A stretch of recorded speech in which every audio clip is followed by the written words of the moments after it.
Hello friends, today's topic is adrenergic system. Adrenergic system, which is also known as sympathomimetic system. So the classification, the drugs are, मैंने एक jingle बनाया है which is known as cup बनाओ. Do remember, ये सिर्फ एक jingle है. सी for cardiac stimulant जो कि हार्ट को स्टिमुलेट करेंगे. The drugs are adrenaline and the epinephrine.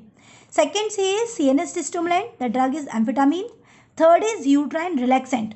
Uterine relaxants are also known as tocolytic drugs. इस पर भी एक शॉर्ट नोट आता है कि what are tocolytic drugs. So tocolytic drugs are uterine relaxants. कब देंगे हम ये ड्रग्स? जब यूट्रस कॉन्ट्रैक्ट होगा. अब यूट्रस कॉन्ट्रैक्ट कब होगा? इन case of the preterm labour pains. किसी पेशेंट को 9 मंथ से पहले किसी को पेन स्टार्ट हो जाए, in that case we are giving uterine relaxants. The drug are salbutamol. What are the other drugs which belongs to this tocolytic groups? So उसका भी मैंने एक जिंगल बनाया है. This is known as Rashmi pan.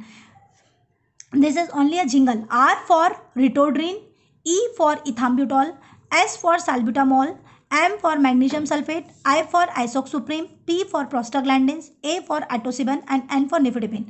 So these are the drugs which are used as a tocolytic drugs. Next, P is pressure agents. Pressure means the drugs which causes vasoconstriction. The drug is ephedrine and the dopamine. Bronchodilators which dilate the bronchus. These are the drugs which are used in case of asthma. Asthma is a disease in which there occurs a sudden severe it is a hypersensitivity reaction of the tracheobronchial tree in which that all the tracheobronchus tree causes sudden bronchoconstriction and causes severe respiratory distress.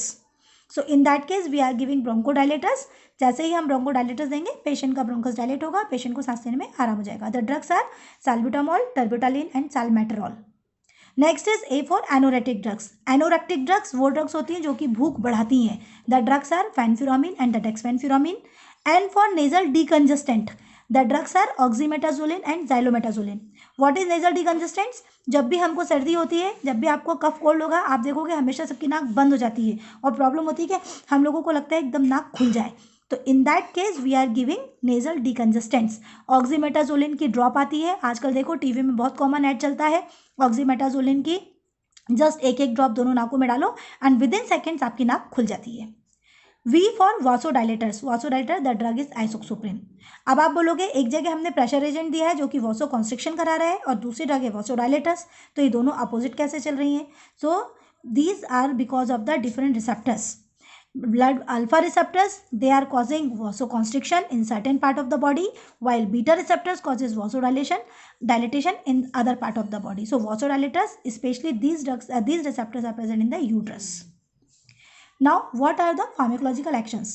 As we know, first heart rate, हमें पता है adrenergic system heart rate बढ़ाएगा. Second, blood vessels. Alpha receptors, it causes vasoconstriction, while beta receptors causes vasodilatation. Blood pressure, अभी मैंने बताया हमेशा blood pressure बढ़ेगा. Respiration, as we know these drugs are the bronchodilators drugs. So respiration में it causes bronchodilatation. Eyes, in the eyes it causes mydriatic effect. Mydriatic effect जो कि people's को dilate करेगी. जब भी हमको रिफ्रैक्टिव एरर चेक करना होता है, आपको देखा है सब लोग रेटिना चेक करना है हमको with the help of ophthalmoscope. तो इन दैट केस हम मिड्रियाटिक की एक ड्रॉप डालते हैं, प्यूपल्स डायलेट होता है and by that dilated pupils हम रेटिना को बहुत अच्छे से विजुलाइज कर पाते हैं. Next is GIT. जीआईटी में it is having decrease peristalsis. ये पेरिस्टाल्सिस मूवमेंट को कम कर देगा.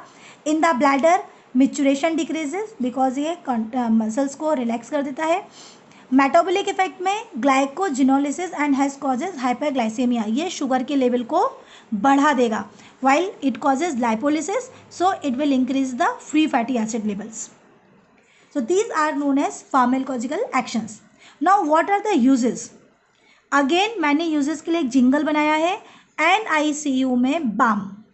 And for nocturnal enuresis in children. जिन भी बच्चों को रात में यूरिन पास करने की हैबिट होती है, we are using this type of drugs because you know bladder के ऊपर it decreases the micturition. Hence it is used in nocturnal enuresis in children. Next is insulin hypoglycaemia. Suppose कोई patient insulin ले रहा है and because अगर उसने extra dose ले लिया इंसुलिन एंड पेशेंट को हाइपोग्लाइसीमिया हुआ, देन वी नो कि in the metabolic effect it causes glycogenolysis and increase causes hypoglycaemia. Sugar level बढ़ाएगा. That's why it is used in case of insulin hypoglycaemia. Third is C, C for cardiac use. Cardiac use अभी हमने देखा था कि cardiac stimulant होते हैं, heart को stimulate करते हैं। So these are the drug which are used in case of cardiac arrest, partial और the complete AV block. Next is central use. So there are two C's over here.